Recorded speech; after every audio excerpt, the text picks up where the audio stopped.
Kenapa? Ada beberapa faktor yang mempengaruhi mata uang rupiah ini melemah. Salah satunya adalah eksternal dan internal. Nah, di eksternal sendiri ada beberapa faktor lagi. Pertama adalah permasalahan geopolitik, kemudian yang kedua tentang perang dagang, kemudian yang ketiga perpolitikan di Amerika, ya, kemudian yang keempat ini adalah tentang spekulasi bank sentral ya global. Geopolitik di Timur Tengah ini kembali memanas dan ini yang memicu rupiah ini mengalami pelemahan karena dolar itu menguat. Dari segi internal sendiri, ya kita melihat bahwa kebijakan-kebijakan dari Kementerian Keuangan ya pada saat pertama kali diangkat sebagai Purbaya sebagai panglima keuangan ya, panglima keuangan. Mereka sudah banyak memberikan satu statement-statement. Salah satunya adalah statement bahwa kebijakan-kebijakan Kementerian Keuangan sebelumnya ya dengan Bank Indonesia ini ya dikatakan tidak bagus ya untuk fiskal. Ya, inilah yang membuat digoreng nih sama pasar. Ya kan? Akhirnya rupiah mengalami pelemahan. Terus ada juga tentang masalah Thomas Iwandono. Nggak ngaruh, rupiah itu memang sebelumnya udah melemah. Yang paling berat memang bagi Pak Purbaya ini adalah tentang penerimaan pajak.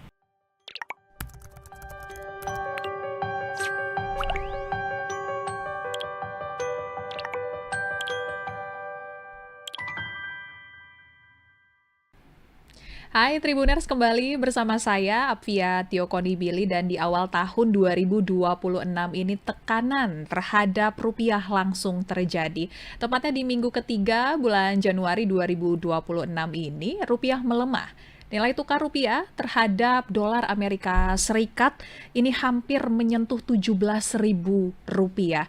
Apakah karena faktor geopolitik atau ada faktor fundamental dalam negeri juga? Nah, kita akan membahasnya. Kita langsung aja kita bahas barengan sama pengamat ekonomi, mata uang, dan komoditas, Bapak Ibrahim Aswaibi. Halo, selamat pagi, Pak. Halo, selamat pagi. Wow, ini kita syuting lagi hari Rabu.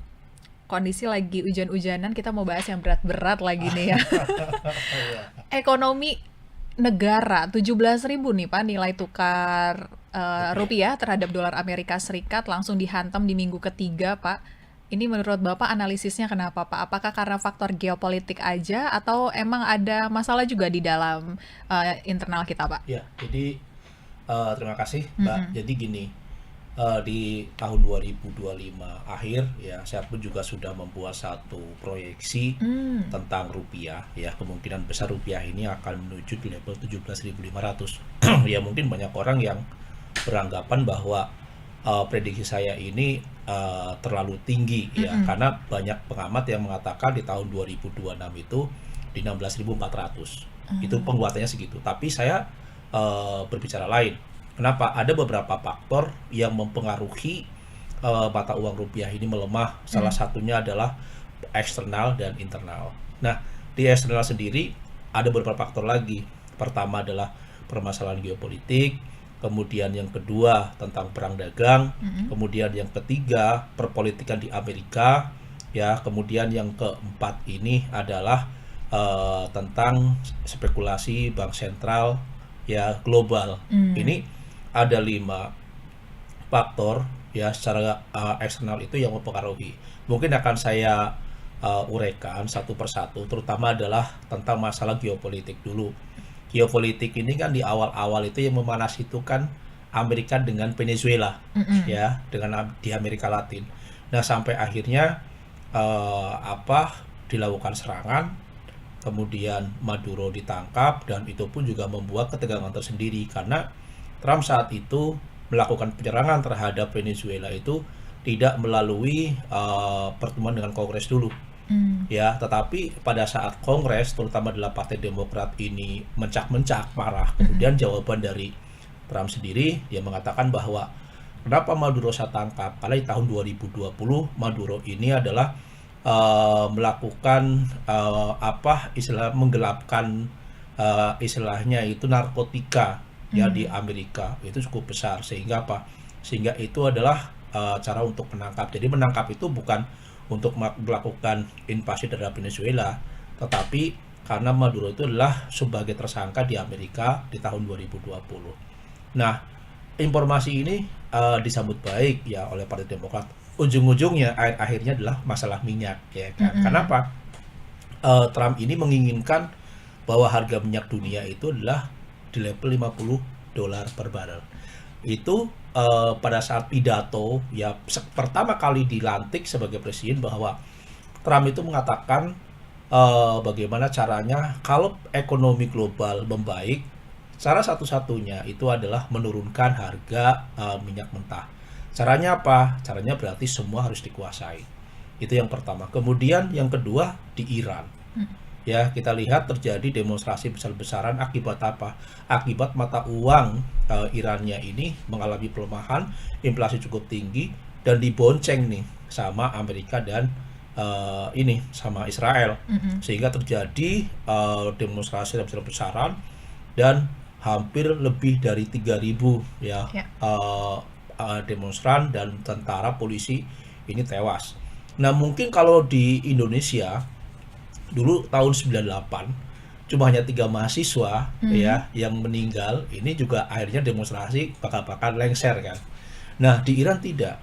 Di Iran itu pada saat terjadi demonstrasi besar-besaran, bakar-bakaran, tentara ini di sini begitu setia terhadap rezim ulama, sehingga sehingga disinilah ada kesusahan bahwa Israel dan Amerika untuk menumbangkan rezim Iran ini, dan Amerika dan Israel sendiri kaget begitu banyak orang yang meninggal ya, tetapi kok kuat gitu loh. Nah, dari situlah akhirnya Iran sendiri mengatakan bahwa kita solid ya, antara pemerintahan kemudian militer itu solid, berbeda dengan di Venezuela. Kalau di Venezuela memang militernya kan istilahnya balelo ya kan, larilah ke Amerika. Nah, di sisi lain akhirnya apa? Seperti Amerika itu menunda untuk melakukan invasi ya terhadap Iran karena dianggap bahwa Iran itu begitu kuat. Nah, di sisi lain pun juga Israel pun juga siap ya, kemarin pun juga mengatakan bahwa Israel kalau diserang ya oleh Iran itu akan melakukan serangan balik, bahkan senjata-senjata yang dimiliki oleh Israel yang selama ini belum pernah ya dipamerkan itu akan digunakan. Nah, ini yang cukup menarik ya, sehingga apa? Geopolitik di Timur Tengah ini kembali memanas, dan ini yang memicu rupiah ini mengalami pelemahan karena dolar itu menguat. Kemudian kita berlari ke arah Eropa. Ya, di Eropa ini masalah Greenland. Ya, ini memang dari awal ini memang Trump ini selalu mengatakan, itu sebenarnya bukan periode sekarang aja, waktu periode pertama ya Trump ini menjabat, Trump pun juga sudah mengutak-atik masalah Greenland, karena Greenland itu dekat sekali dengan New York. Ya kan, dekat sekali dengan New York. Kalau seandainya Greenland ini dikuasai tanda kutip, misal Rusia atau Tiongkok ada di situ, itu sangat berbahaya sekali. Sehingga apa? Sehingga wilayah Amerika ini merasa akan terganggu. Kalau seandainya di Greenland ini, di situ Eropa bekerja sama dengan Rusia, dengan Tiongkok membangun satu pangkalan, itu sangat berbahaya. Ini salah satunya. Kemudian Greenland ini kan salah satu wilayah yang belum tereksplorasi, ya kan? Banyak komoditas-komoditasnya, ya ini yang paling bagus. Tapi intinya bahwa Trump ini tidak mau Greenland itu jatuh ke orang lain, karena apa? Dekat dengan New York. Langsung dari situ diserang, ya Amerika tuh hancur. Nah, ini yang ketakutan dari Trump, sehingga Trump sendiri mewanti-wanti bahwa saya tetap akan menguasai Greenland atau sistemnya akuisisi ya, atau seperti apa. Nah, itu keinginan di Trump. Ini masih kita bicara masalah geopolitik. Kemudian di Rusia dan Ukraina. Ya, Rusia dan Ukraina itu sebenarnya itu perang itu sebenarnya mungkin ya dalam 1 minggu selesai. Ya, tetapi karena ada keterlibatan pihak ketiga, ya seperti NATO, Amerika, sehingga di sini terjadi yang namanya itu pamer persenjataan. Ya, pamer persenjataan, senjata semua dari NATO dan Amerika yang tadinya tidak pernah dikeluarin semua, ya, sehingga adu teknologi. Nah, ini sebenarnya uji coba aja, uji coba bahwa saya memiliki senjata loh, tapi senjata saya belum dipakai. Oke lah, uji cobanya adalah perang di Rusia Ukraina, dan perang ini kemungkinan besar masih akan lama. Karena apa? Kemarin pada saat Trump membuat satu dokumen untuk apa? Untuk perjanjian ya gencatan senjata antara Rusia dan Ukraina. Pada saat Zelensky sudah datang ya ke Amerika, Gedung Putih, kemudian bertemu dengan Trump, malamnya ya kita lihat ada drone-drone 91 drone ya Ukraina melakukan penyerangan terhadap rumah dinas Putin. Nah, akhirnya apa? Dengan kejadian itu gagallah semua perjanjian yang diprakarsai oleh Trump tersebut. Ini secara geopolitik.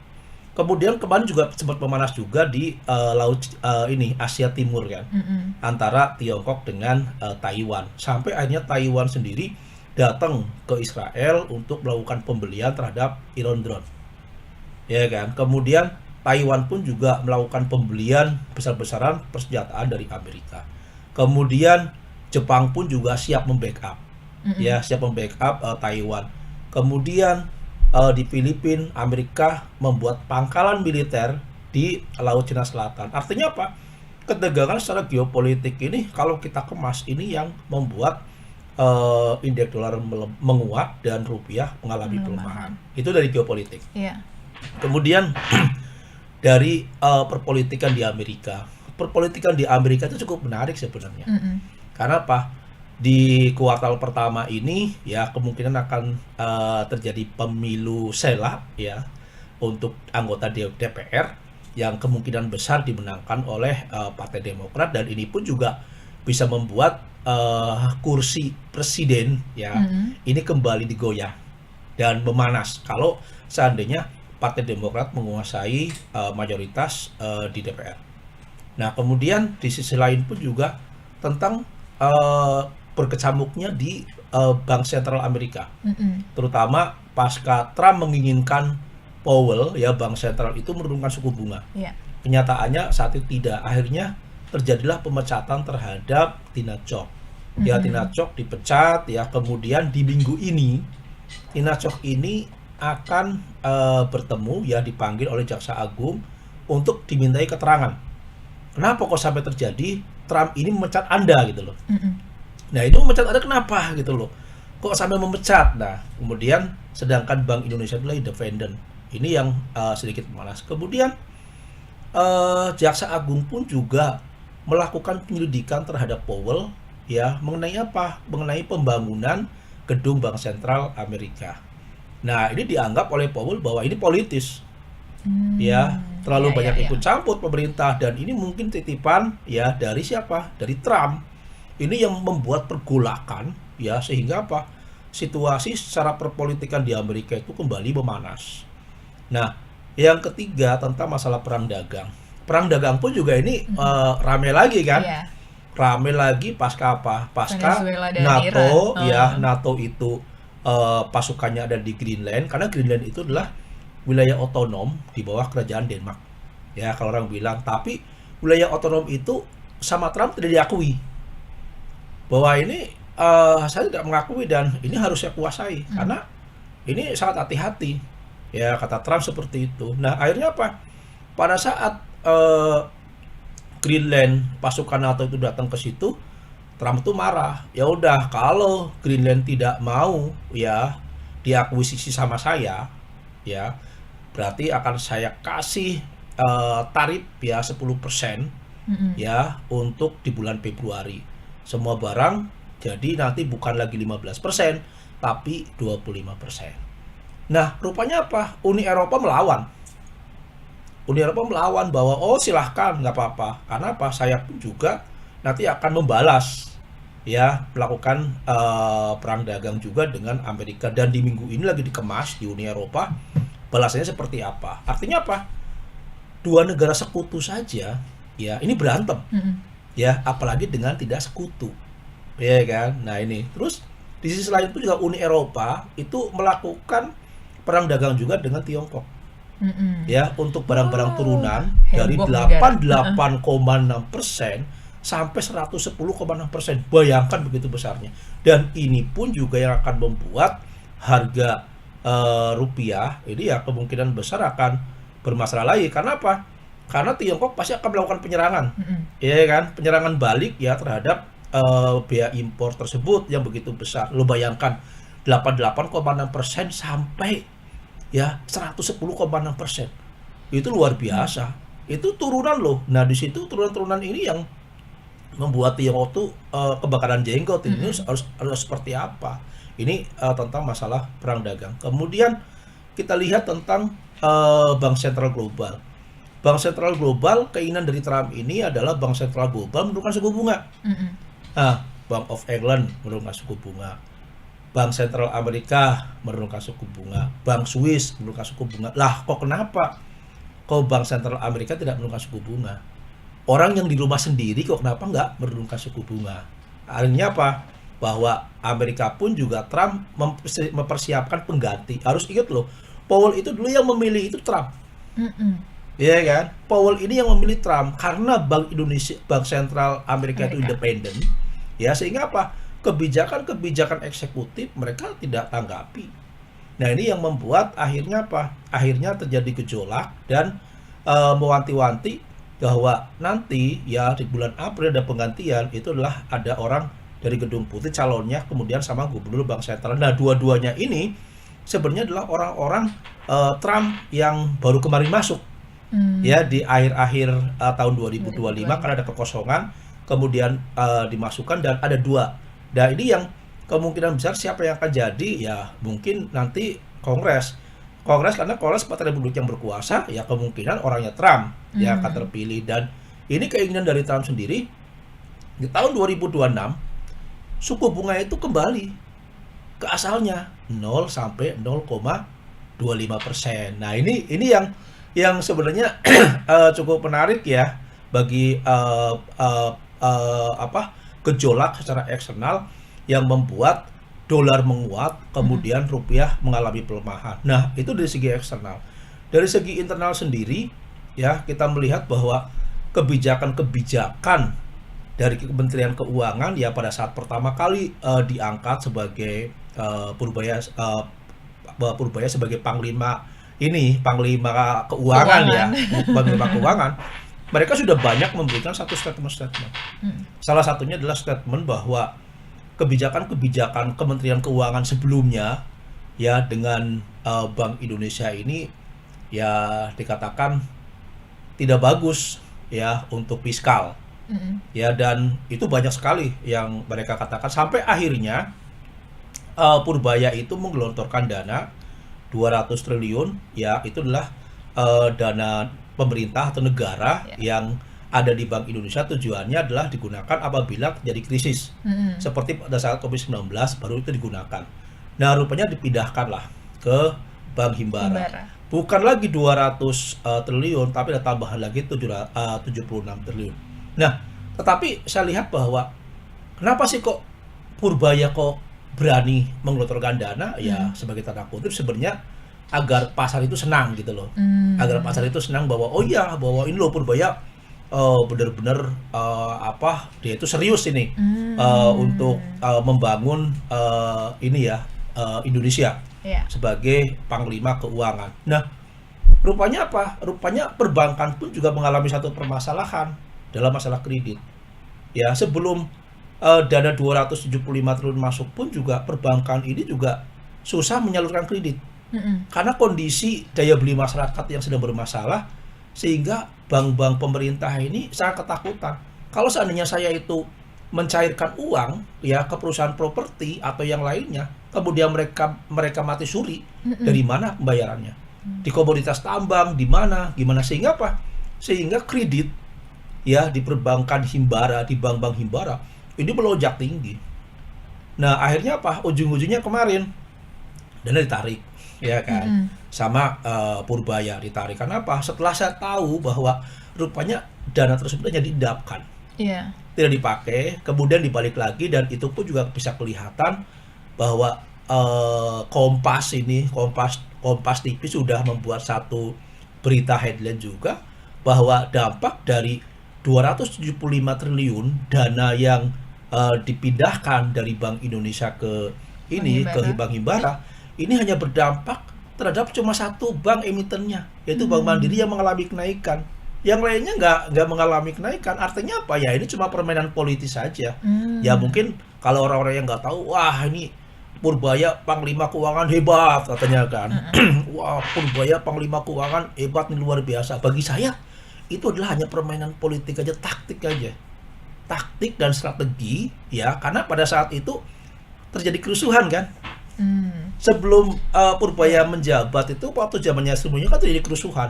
Pada saat orang itu lagi pusing, akhirnya wah kita punya Panglima Keuangan, orangnya wah kayaknya ini nih gerigasan kayaknya ini nih, akhirnya apa orang senang. Jadi yang awalnya orang itu melihat bahwa kasus kemarin kerusuhan itu lagi pada stres, dengan munculnya Pak Purbaya itu berubah jadi senang.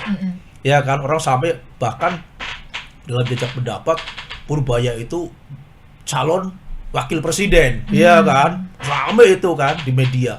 Nah ini yang sebenarnya kebijakan Purbaya itu ada positif dan negatifnya. Ya negatifnya ya mungkin terhadap mata uang rupiah juga yang mengalami pelemahan. Kemudian Purbaya pada saat mengelontorkan dana 200 triliun, Purbaya mengatakan ke Bank Himbara, tolong ya, uang 200 triliun itu jangan dikasihkan kepada konglomerat.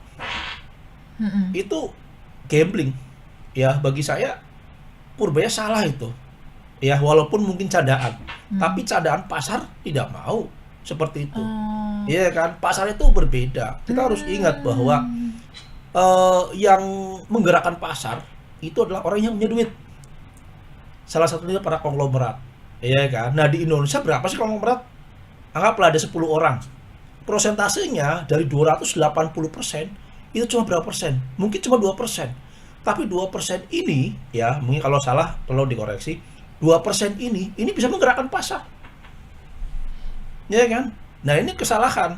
Mentang-mentang kita lihat program Prabowo Gibran itu kan ekonomi kerakyatan. Ya, tapi rupanya ada salah ucap dari Purbaya, akhirnya membuat sentimen negatif terhadap pasar. Tetapi untuk indeks harga saham gabungan memang ya menguatnya cukup tajam. Tapi penguatan indeks harga saham gabungan, kemudian rupiah yang melemah, ini harus hati-hati. Nah, kemarin Pak Purbaya juga bilang gitu kan, pas 17.000 nilai tukar rupiah terhadap dolar Amerika Serikat, Pak Purbaya bilang ya nggak masalah, soalnya IHSG-nya all high kemarin, peak ya di 9.133,89. Itu gimana penjelasannya Pak? IHSG naik tapi rupiahnya melemah. Ya pasti kalau IHSG naik rupiah pasti melemah. Iya kan? Tetapi Purbaya nggak tahu bahwa seharusnya pada saat Purbaya memberi komentar bahwa IHSG ini akan ke 10.000 ya, itu harus dikuatkan dong kerjasamanya dengan Bank Indonesia. Ya, karena apa? Purbaya mengatakan di tahun 2026 target untuk PDB-nya kan 6%. Kalau 6% itu berarti pemerintah harus belajar terus nih. Ya, harus belajar terus. Tetapi apa? Tetapi pendapatan dari pajak ini mengalami penurunan. Iya kan? Orang belanja nggak punya duit, dari mana duitnya? Ya, kemudian pemerintah, Kementerian Keuangan akan mencari pinjaman, ya kan? Melalui apa? Menerbitkan surat utang negara. Nah, surat utang negara, kita harus ingat loh, prosentasenya 70% itu adalah pengusaha, ya, BUMN dari dalam negeri, 30% itulah asing. Kenyataannya apa? Kenyataannya ujung-ujungnya nanti yang beli itu siapa? Bank Indonesia. Iya kan? Baik. Terutama kita harus ingat lah zaman-zamannya Sri Mulyani. Semua kan baik. Karena apa? Perbankan itu sebanyak membeli. Ya, tenor-tenor jangka menengah, jangka panjang. Yang mereka kalau paksakan membeli, ya ini pun juga mereka pasti ini gimana nih? Itu bisa kelihatan dari perputaran uang yang mengalami penurunan di pasar ya, di lapangan. Di lapangan tuh nggak ada, orang sepi. Ya Allah, orang jualan di pasar kok sepi. Ya karena nggak ada duit. Ya kan? Itu yang pertama. Kemudian yang kedua, bahwa Pak Purbaya ini juga sebagai panglima keuangan, ya seharusnya memikirkan juga bagaimana nih ya caranya supaya ekonomi ini membaik, kemudian pendapatan ini naik. Jangan berfokus terhadap politik saja. Karena saya lihat saat ini kayaknya Purbaya ini sedang tampil siapa saya. Belum ada kebijakannya nggak ada yang kebijakan. Siapa saya? Oke. Ini loh, saya loh. Bisa saja kalau orang-orang politis ya ini menganggap bahwa Purbaya ini sedang bermain ini nih, bermain cantik dia, ingin bisa menduduki satu jabatan nantinya adalah di 5 tahun yang akan datang. Oke, udah ada beberapa survei. Iya, nah ini yang saya lihat ya, di mana-mana menteri itu jangan terlalu muncul, yang muncul itulah presiden ya kan. Kita bagaimana bendahara keuangan, ya bendahara negara sebelum-sebelumnya kita kan ngomong sedikit kerja. Karena mereka berpikir, ya mungkin zaman-zaman Orde Baru saja pada saat almarhum Mar'i Muhammad, ya sebagai Panglima Keuangan, dia mengatakan bahwa anggaran keuangan negara itu defisit, ya ini gimana? Dulu kan terkenal sekali Mar'i Muhammad saat itu. Nah sekarang ini seharusnya bagaimana caranya Purbaya ini membenahi agar fiskal ini itu stabil gitu loh. Iya. Karena anggaran kita ini defisit. Kenapa defisit? Ya, jadi 965. rupiah dipatok itu di APBN 2026 itu di 16.500. Bayangkan sekarang rupiah sudah di atas 16.500, bahkan ya ini akan terjadi di atas 17.000 sampai akhir tahun, kemungkinan besar 17.500. Ini yang harus diperhatikan. Bisanya defisit anggaran ya inilah yang membuat digoreng nih sama pasar. Ya kan, akhirnya rupiah mengalami pelemahan. Terus ada juga tentang masalah Thomas Iwandono, ya kan, dia mengatakan bahwa wah ini pelemahan mata uang rupiah ini disebabkan oleh Thomas Iwandono yang dicalonkan sebagai calon deputi Gubernur Bank Indonesia. Kemudian Thomas Iwandono itu adalah seorang kader dari Partai Gerindra, ya. Ini luar biasa di media. Semua para ekonom mengatakan seperti itu. Bagi saya, itu tidak. Nggak ngaruh, Pak? Nggak ngaruh. Rupiah itu memang sebelumnya udah melemah. Iya kan? Berarti emang butuh langkah konkret dari Pak Purbaya ya? Iya, jadi... Apa, Pak? Sarannya apa, Pak? Jadi gini, langkah-langkah dari Pak Purbaya itu harus banyak membuat satu kebijakan-kebijakan, ya, langkah-langkah yang memang disenangi oleh pasar. Ya jangan melawan pasar lah. Kita kan apa? Bahwa pasar ini sekarang dalam kondisi itu harus hati-hati. Ya mungkin orang mengatakan bahwa ini karena nih Ibrahim memberikan analisa bahwa rupiah itu melemah kemudian rupiah belah. Oh bukan. Saya hanya perantara saja. Ya, kenapa? Saya memprediksi ya kenapa kondisi memang seperti ini. Ya dari mulai Trump terpilih sebagai presiden, kemudian dilantik sebagai presiden, rupiah ini sudah terus mengalami pelemahan. Harga emas pun juga terus mengalami kenaikan. Berarti akan ada satu masalah yang harus bisa diselesaikan. Nah, Purbaya harus bisa menyelesaikan. Ya, seperti apa menyelesaikannya? Ya pertama adalah pendapatan dulu, pendapatan penerimaan pajak ini harus bagaimana caranya? Karena lagi-lagi kemarin juga, waduh, kayaknya pusing ya, Pak Purbaya udah pusing banget. Nah, tugas PR yang paling berat memang bagi Pak Purbaya ini adalah tentang penerimaan pajak. Jadi mereka gimana sosialisasi agar masyarakat, sebenarnya masyarakat Indonesia itu semua mau bayar pajak kok. Ya kan, cuma caranya seperti apa? Ajarin dong. Ya, caranya nggak ada kok orang yang tidak mau bayar pajak. Ya, karena apa? Kekurangan personil dari pajak, orang-orang pajak pun juga sedikit ya, sehingga apa? Sehingga yang membayar pajak hanya orang di daerah itu banyak orang usaha. Ya, mereka harus bayar pajak. Kemudian kemarin juga terjadi satu penangkapan ya OTT ya terhadap orang pajak dan itu udah umum, udah terbiasa. Siapa lagi orang-orang pajak tanda kutip oknum ya, kalau mau kaya dari mana lagi? Ya itu udah dari zaman Orde Baru. Saya udah tahu karena saya juga dulu sebagai seorang pengusaha di kontraktor, jadi tahu bagaimana trik-triknya mereka ya bermain. Ya dulu juga ada salah satu kepala cabang yang kaya raya akhirnya ditangkap juga karena anaknya ya melakukan istilahnya ya terhadap anaknya orang lain ya, sehingga ketahuan semua. Itu udah banyak. Itu baru satu contoh. Ya kan, banyak semua ya, karena personil yang sedikit inilah akhirnya sosialisasi kurang. Dan menurut saya setelah ada perubahan menggunakan power stack ini ya, ini yang mengalami kesulitan, apalagi yang memakai Android kan nggak bisa. Ya harus menggunakan iPhone. Nah pertanyaannya, di Indonesia itu yang menggunakan iPhone itu berapa persen? Ya saya aja bukan iPhone loh.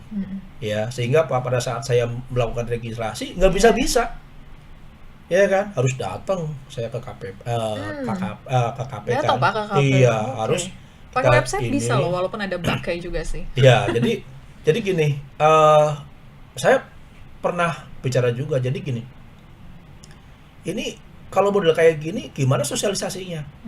Kalau di kota-kota orang bisa ya, tapi di daerah-daerah orang yang punya uang di daerah, iya kan, Indonesia bagian timur coba banyak pengusaha-pengusaha komoditas, ya kan, ada kakao di sana, ada kopra di Jawa, ya kan, banyak pengusaha juga. Nah cuma hanya diincar di kota-kota besar ya segitu. Ya ini harus sosialisasinya harus benar-benar luar biasa, personilnya harus banyak itu agar pendapatan dari pajak ini terus meningkat. Dan diperkirakan ya tahun 2025 ini penerimaan pajak itu menurun. Nah sehingga apa? 2026. 2026 ya penerimaan pajak itu menurun. Dan Menurun ini lagi. yang harus PR besar bagi Purbaya Purbaya. untuk melakukan pembenahan. Karena ya cuma dari situ saja kita biaya operasional lebih besar loh dibandingkan dengan pendapatannya. Misalnya kalau orang bilang kok utang Indonesia kok besar utang, ya karena kita kebanyakan pengeluaran daripada Jajan pemerintahnya pemasukan. besar ya, tahun Betul. Kemudian walaupun dulu Prabowo sudah mengatakan bahwa semua anggaran dipotong, ya Iya. anggaran dipotong, tapi tetap aja masih belum bisa Belum oke menutupi. ya Pak ya? Belum oke. Oke. Nah, sekarang mungkin kita tadi Bapak udah jelasin. Kalau misalnya kalau kita bisa lihat sebenarnya 50-50 ya Pak ya, terkait dengan geopolitik termasuk 50%, terkait dengan fundamental dalam negerinya Ya. 50, karena kebijakannya ini harus digairahkan lagi, dibangkitkan lagi, Purbaya ditunggu langkah nyatanya supaya untuk menaikkan kembali rupiah kita. Oke, makasih ya Pak Ibrahim ya obrolan kita ya Pak ya. Dan Tribuners, itu dia perbincangan kita kali ini mengenai kondisi nilai rupiah kita yang melemah terhadap dolar Amerika Serikat, dikencangkan ikat pinggangnya, ini ekonomi lagi goyang banget Tribuners. Dan terkait dengan informasi ekonomi lainnya bisa Anda saksikan di kanal YouTube Tribunnews maupun di website kami tribunnews.com. Kalau begitu saya Apvia Konibili pamit undur diri, sampai jumpa. Download Tribun X sekarang, menghadirkan lokal menjadi Indonesia.